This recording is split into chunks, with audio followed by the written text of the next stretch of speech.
Hello प्यारे दोस्तों, मैं सुरेश कुमार आपका स्वागत करता हूं यूट्यूब के प्लेटफॉर्म से स्टडी विद गुरुजी में। मैं आपको पढ़ा रहा था साइंस। तो आप लोग बड़ी ही अच्छी धैर्यपूर्वक अध्ययन कर रहे होंगे, आप लोग स्वस्थ होंगे, बड़े ही आनंदपूर्वक आप अध्ययन कर रहे होंगे, आपका स्वास्थ्य बहुत अच्छा होगा। आइए चलते, मैं आज लेकर आया हूँ जो आपको पढ़ा रहा था कक्षा 9 में पदार्थ यानी द्रव्य यानी मैटर।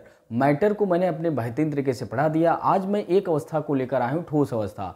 ठोस यानी जो सॉलिड अवस्था होता है उसको मैं लेकर आया हूँ। सॉलिड अवस्था किसे कहते हैं आप सब लोग जानते हैं। जैसे कोई भी वस्तु जो आप दबाने से न दबे, या आप कह सकते हैं जिसके आकार कण बहुत पास पास होते हैं, उसे हम ठोस कहते हैं। आइए हम परिभाषा के माध्यम से जानते हैं। तो हम देखेंगे ठोस यानी सॉलिड स्टेट। यानी सॉलिड स्टेट कौन होती है आपको पहले से पता है, अगर नहीं पता तो हमारे वीडियो पर जानकर आप देखा विजिट कर लेना। तो द्रव्य यानी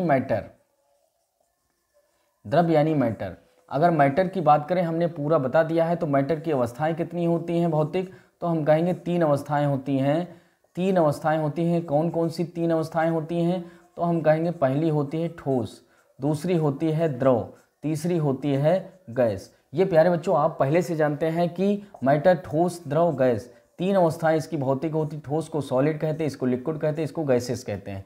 तो आइए हम आज लेकर आए हैं पहली अवस्था कौन सी, ठोस। हमने ले रखा ठोस यानी सॉलिड स्टेट कौन कौन सी होती है, उसकी जानकारी आज हम आपको बताते हैं कि किस तरह इसको समझना है। तो आइए चलते हैं, इसकी सबसे पहले हम परिभाषा बताते हैं।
तो सबसे पहले आपको ठोस की परिभाषा पता होनी थी। ठोस अवस्था हम किसे कहते हैं उसकी जानकारी के लिए हम कहेंगे पदार्थ की जिस अवस्था का आकार व आयतन। यानी आप देख रहे हैं, ये मैं आपको दिखा रहा हूं कि ये क्या है, एक पेन है। अब पेन में देखिए इसका आकार क्या है, चाहे जहां डाल दीजिए, इसके आकार में कोई परिवर्तन नहीं होता। यानी आकार इसका निश्चित है।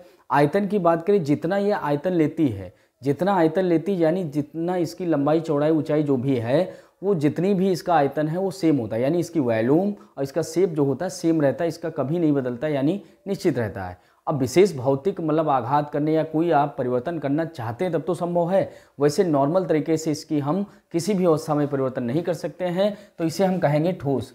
तो आप देखिए पदार्थ की जिस अवस्था का आकार व आयतन दोनों निश्चित होते हैं, उसे ठोस अवस्था कहते हैं। जैसे मेज है, कुर्सी है, किताब है, पेन है, ईंट है, चट्टान है, केतली है, चीनी है, रेत है, लोहा है, सोना यानी गोल्ड आदि, ये सब क्या है, ठोस अवस्थाएं होती हैं। अब ठोस अवस्थाओं को बहुत बेहतर तरीके से अगर आप जानना चाहते हैं तो क्या समझेंगे, हमें इसके समझने होंगे गुणधर्म। क्या समझने होंगे, गुणधर्म। तो आइए चलते हैं, हम समझते हैं ठोस के गुणधर्म।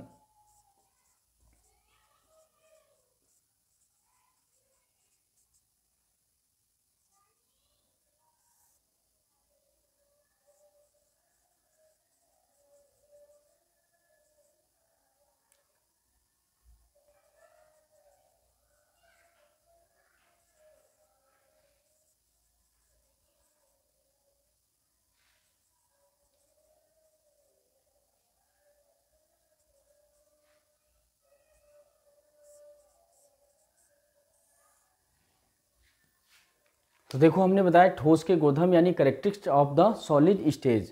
मतलब हमें क्या करना है, ठोस पदार्थ के गुणधर्म जानना है। तो हम पहले गुणधर्म की ओर चलें तो हम कहेंगे इसके आकार की ओर। आकार यानी आकार का मतलब होता शेप।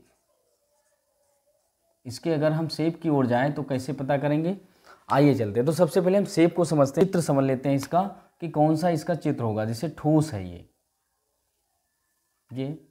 अब इसमें कण कौन कौन से लगे हैं देखते हैं जरा कण। तो आप देखिए इसके पास पास बहुत कण होते हैं।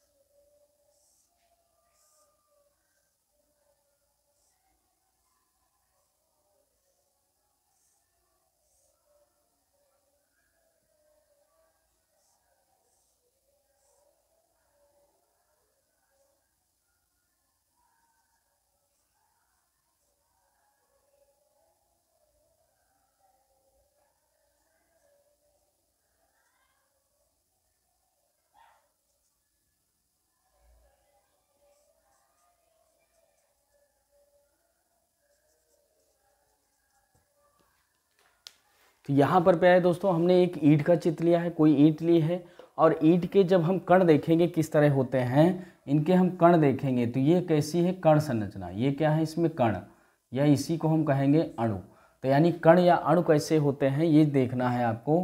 कण यानी अण यानी मॉलिक्यूल इसके कैसे होते हैं। तो इसके कण देखो आप बहुत ही बारीक सटे हुए लगे हैं, सटे हुए लगे हैं। तो इसकी परिभाषा कैसे हो जाएगी, तो हम कहेंगे, कैसे कहेंगे,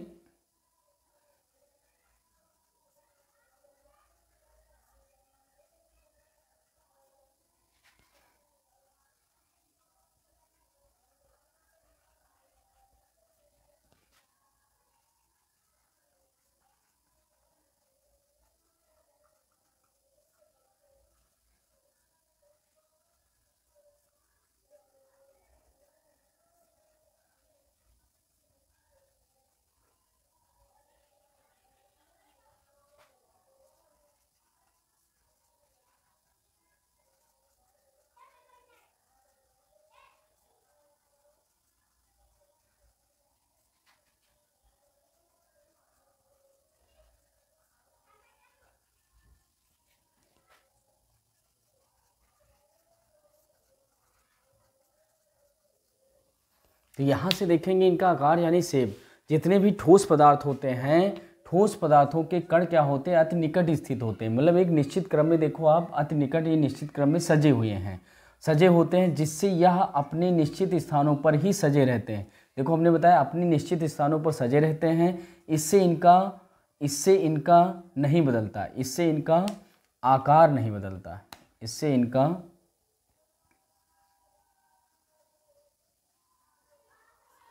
आकार नहीं बदलता, अतः इनका आकार निश्चित हो रहता है। इससे इनका क्या होगा, आकार नहीं बदलता है। तो यहाँ पर देखेंगे ठोस पदार्थों के कण निकट स्थित होते हैं, जिससे ये अपने निश्चित स्थानों पर ही सजे रहते हैं। इससे क्या होगा, इनका आकार नहीं बदलता है, अतः इनका आकार निश्चित रहता है, यानी निश्चित बना रहता है। इनके आकार में कोई परिवर्तन नहीं होता है। आकार में साधारणतः इनके आकार में कोई भी परिवर्तन मुख्यतः नहीं होता है। तो आपने देखा कि इनका आकार परिवर्तन नहीं होता है। दूसरी हेडिंग की ओर चले हम, दूसरी हेडिंग की ओर चले तो हम दूसरी कहेंगे आयतन।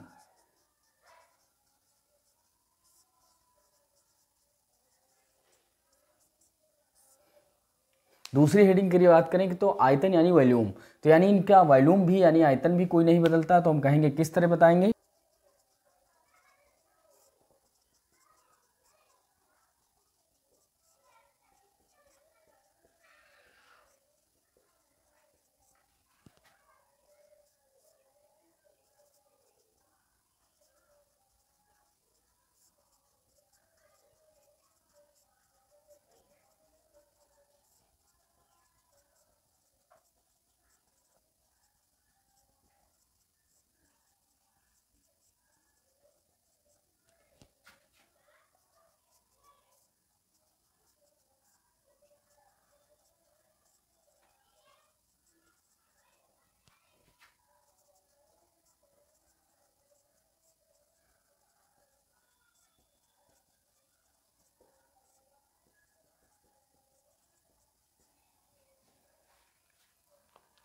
दूसरे अगर गुणधर्म की ओर हम चलें तो हम देखेंगे इनका आयतन।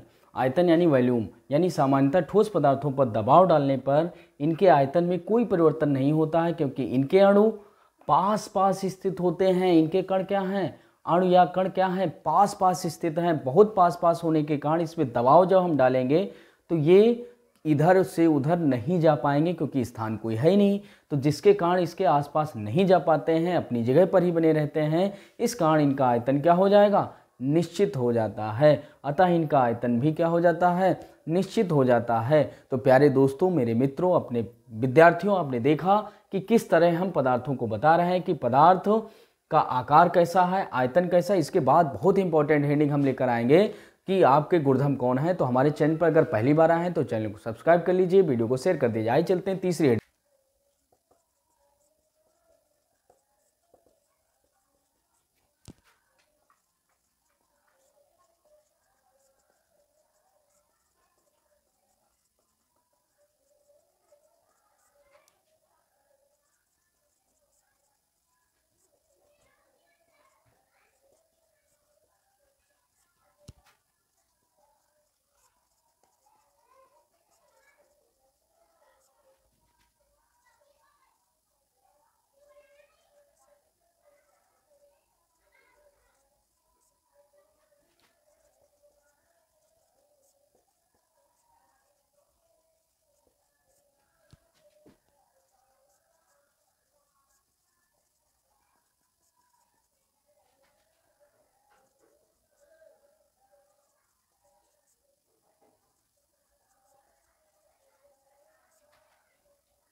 तो यहाँ से हम देखेंगे आकर्षण बल यानी फोर्स ऑफ अट्रैक्शन, यानी कौन सा जो कण होते हैं एक दूसरे को आकर्षित करते हैं। जैसे अगर आप बात की जाए तो आपके भी कोई ना कोई संबंधी होंगे, रिश्तेदार होंगे, तो रिश्तेदार का मतलब जो आपका ज़्यादा निकट संबंधी होता है, आपके जो बड़ा पास वाला होता है, जैसे आपके अंकल जी हैं, आपके माता जी हैं, आपके पिताजी, आपके मामा हैं, मामी हैं, जो आपके बड़ा निकट संबंधी होते हैं, जीजा जी हैं, तो जो बड़ा निकट संबंधी होते हैं, जैसे आपके मामा जी या आपके पिताजी के मामा जी, हो सकता नाम ना जानते हो, या आपके जो दादाजी उनके मामा जी, तो आप देखो दूर का रिश्ता हो गया। जितने दूर का रिश्ता होगा उतने आकर्षण बल यानी रिश्तों में आकर्षण कम हो जाता है, संपर्क कम हो जाता है, घनिष्ठता कम हो जाती है।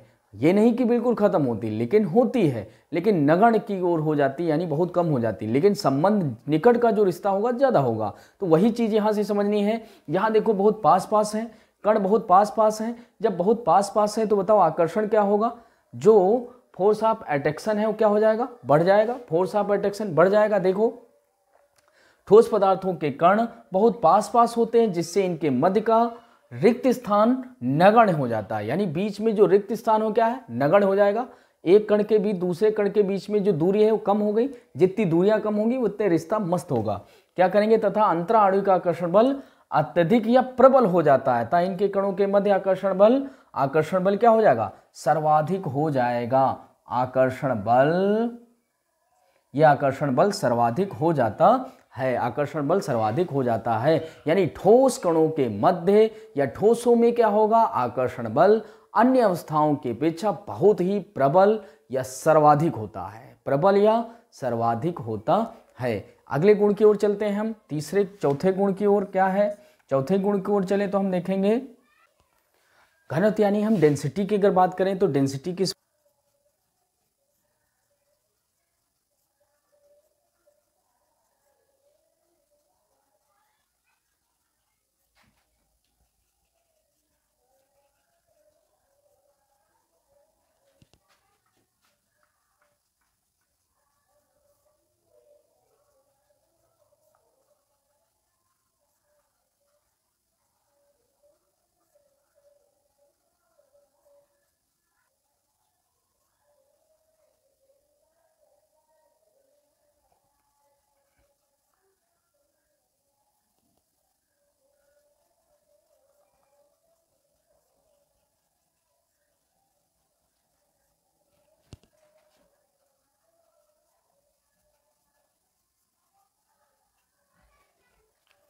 अगली हम बात करेंगे घनत्व यानी डेंसिटी।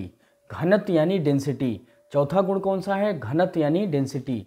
चौथा गुण कौन सा है? तो हम कहेंगे चौथा गुण है घनत्व।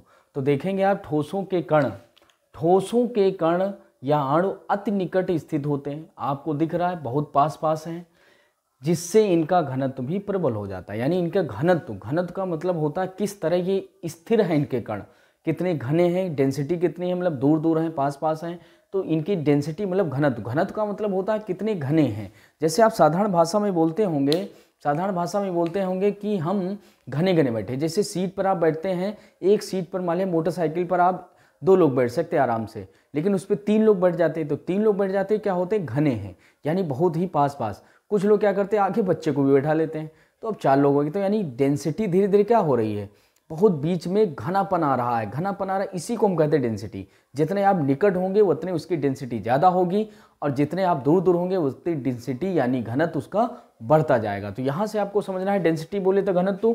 ठोसों के कण अणु अति निकट स्थित होते हैं, जिसके कारण इनका घनत्व प्रबल हो जाता है। यही कारण होता है कि ठोस पदार्थ दृढ़ होते हैं। जितने भी ठोस पदार्थ होते दृढ़ होते हैं, दृढ़ मतलब दृढ़ता उसमें ज़्यादा होती है, कठोरता सॉलिडनेस ज़्यादा होती है। ओके, तो सॉलिडनेस ज़्यादा होती है। तो इस प्रकार आपने देखा कि किस तरह हम कर सकते हैं। अब हम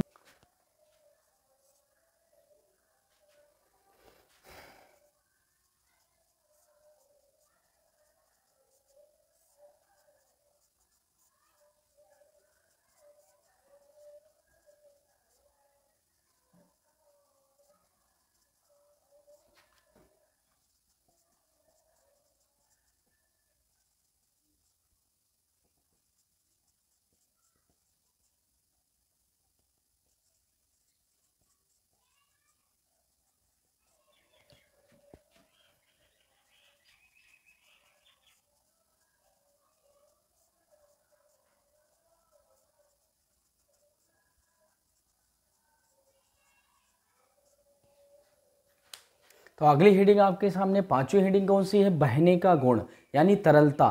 तरलता का बहने, जितने भी तरल होते हैं आप देखते हैं ऊपर से नीचे बहते हैं। जैसे जल है, जल को अगर ढालू अवस्था में डाल दिया जाए तो बहने का गुण होता है। तो हम कहेंगे ठोस पदार्थों के कण बहुत निकट होते हैं, अतः इनमें बहने का गुण अर्थात तरलता का गुण नहीं होता, यानी इसमें बहने का गुण नहीं होता। इस प्रकार आप प्यारे दोस्तों आपने देखा कि हमने पदार्थ को समझा, पदार्थ के गुणधर्म को समझा कि गुणधर्म कौन कौन से होते हैं। हम उन हेडिंगों को हमने बहुत ही बेहतरीन तरीके से आपको समझाया कि किस तरह आपको सारी हेडिंग्स को लिखना है, समझना है और पढ़ना है। और जब आप बेसिक तरीके से सारी चीज़ों को पढ़ लेते हैं, समझ लेते हैं, तो किसी भी प्रकार का कोई भी प्रश्न पूछा जाए आप बड़ी ही आसानी से कर सकते हैं। तो यहाँ तक आपने देखा, धन्यवाद। आगे ऐसे ही वीडियो देखने के लिए हमारे चैनल को सब्सक्राइब कर लीजिए, बेल आइकन दबाना मत भूलना। जय हिंद, जय भारत।